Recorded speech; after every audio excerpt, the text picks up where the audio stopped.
Vasudha, big announcements made by Prime Minister Modi in BJP's poll manifesto, UCC, One Nation, One Election, special focus on welfare development, as we've been talking about, and the forecasts, the youth, farmers, women, and the underprivileged. Would you say the BJP manifesto is on expected lines? Well, Kitty, that's a very interesting question, and the highlight of today's event, this whole release of the manifesto, was the Prime Minister himself saying that Modi ki guarantee means the guarantee that all his guarantees are going to be fulfilled. He also gave us a hint of what the governance could look like once and if his government comes back to power. He said that the first 100 days are going to be very important, and work on that front has already begun. And the work on this manifesto, the fulfillment of the promises that have been mentioned in the manifesto, will begin immediately on the 4th of June after the results are out. And let me tell you that the BJP has expanded this whole emphasis on Gyan, which is basically Garib, Yuva, Annadatta, Mahila, to Gyanam. Now, the Ma there, or the M there, actually, is the middle class. It represents the middle class. And there's been a lot of talk about middle class not really getting anything. And that is something that the party has tried to address here. In fact, it has talked about ease of living and also connectivity and affordable housing and jobs. That is, a central part of the entire manifesto. If 2019 was all about,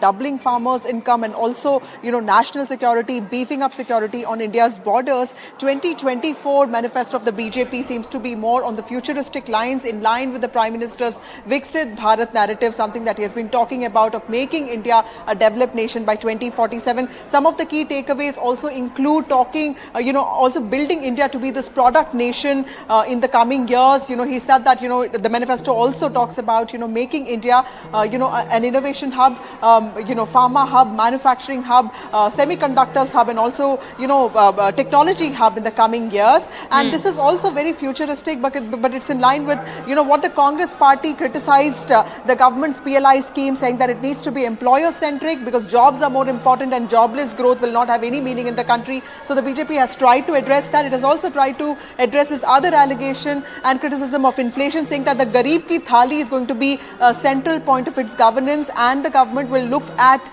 ensuring that prices of something that the Garib, the poor people of the country, eat every day are affordable and also nutritious. And also many schemes and many, programs for women, specifically special campaigns for cervical cancer, something that Indian women have been, suffering from. There's been a hike in that numbers, and also osteoporosis and, of course, other, breast cancer screening. That is something that the government talks about. Also, improving facilities for women sports people. That is something that, women wrestlers had come out against the government. So that is also one way of assuaging them.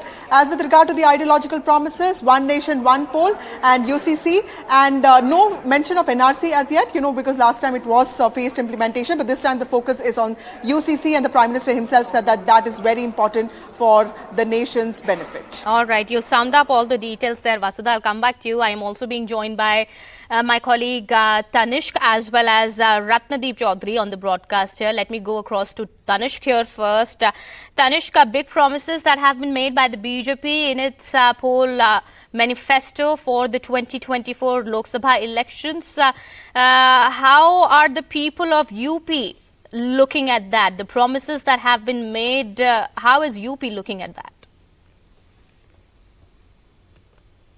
Well, of course, there was a special mention, Prime Minister Narendra Modi and, of course, the BJP manifesto mentioned about the housing scheme and the free ration scheme, and how it will extend, the extension of it in the manifesto. So, of course, a large part of beneficiaries are from Uttar Pradesh as well. So, of course, it is going to impact the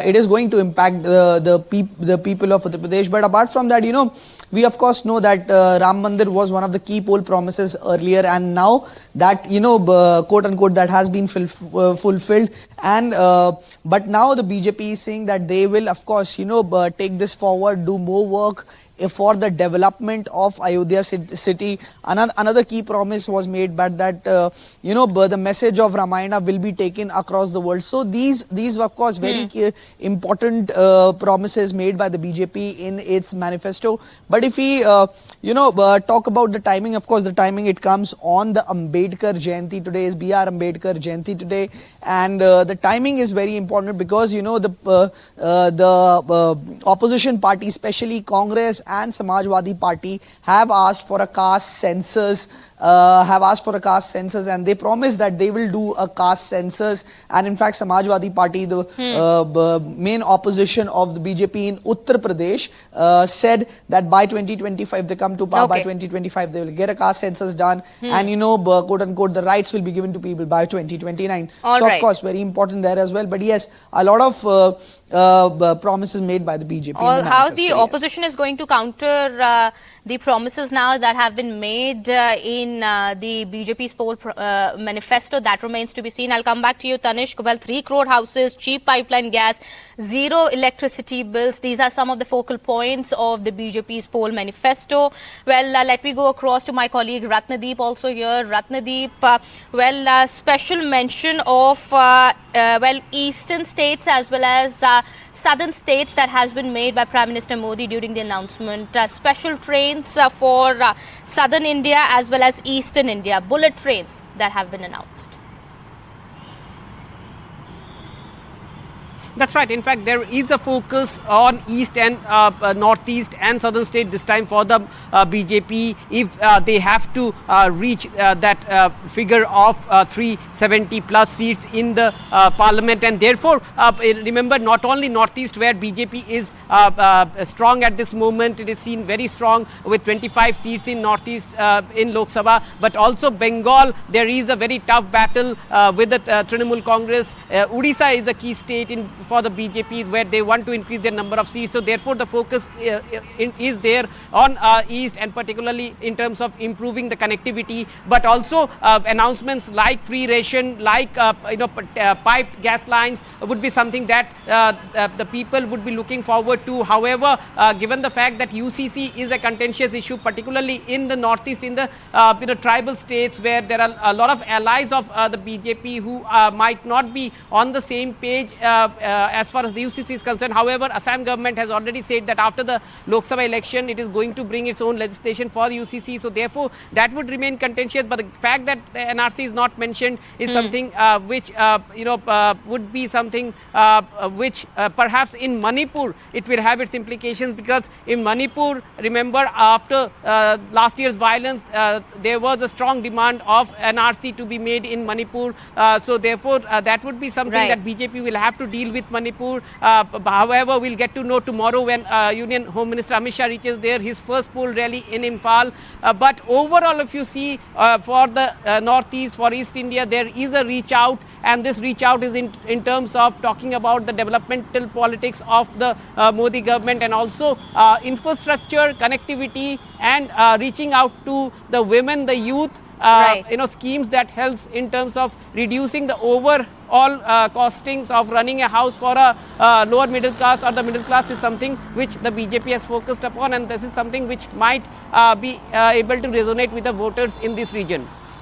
All right, Ratnadeep, thanks so much for getting us all those details there. Let me go back to my colleague Vasudha here. Vasudha, as Ratnadeep also has been pointing out, now the BJP manifesto promises to implement UCC during Prime Minister Modi's third term. This was a poll promise that was made earlier also, but now reiterated with UCC and One Nation, One poll that has been made, facing stiff resistance from some groups, from the opposition parties here in India. How do we see this being implemented, being taken forward by the Modi government in the coming 5 years? Well, when it comes to the Common Civil Code, Kitty, the process of brainstorming on it has already begun, and we know that Uttarakhand is one of the few states which already has part of it, part of it rolled out. Like in the sense, there was a committee that was in place under Justice Rachna Desai, and she basically, she had this whole consultation with several civilian groups, and they submitted the report, and the Assembly also cleared it. There are also similar committees in Assam and Gujarat. Similar committees committee was there in Karnataka, but of course the government changed. Today the Prime Minister made a very important point that the BJP firmly believes that the idea and implementation of UCC is very important, and it is important and crucial for the country's interest, and the party is committed to it. So clearly when he says that this is going to come in some days, but of course in the last few years the BJP and the RSS have reached out to several tribal groups. Tribal groups have been told that they are out of the ambit of the UCC. Several other groups like Lingayats, or for instance even Sikhs for that matter, have also been reached out when it comes to consultation on UCC. The Law Commission already has started talk on it, consultation on this. So clearly there is brainstorming going on that front, and it can be made into a reality. But of course, first 100 days of Modi government in 2019 was highly active. I remember, because from CAA to Article 370 abrogation to the Ram Temple Committee, everything came in the first 100 days. So these 100 days of the Modi government, if and when it comes back to power, are going to be very crucial. As with regard to One Nation, One Poll, the high-level committee has already submitted its report. The government has sort of given a go-ahead in terms of at least ideation. While the opposition is against it, it will all depend on the results as to how the numbers stand and how these ideas and implementation can be taken forward. Absolutely. Let me go across to Tanishq also here now. Tanishq, Prime Minister Modi, with the announcements now that have been made, some very strong and bold announcements that have been made. Prime Minister Modi also on this occasion has said that we've already started 100 days action plan, and the work on promises will start right after June 4th, that is after the results.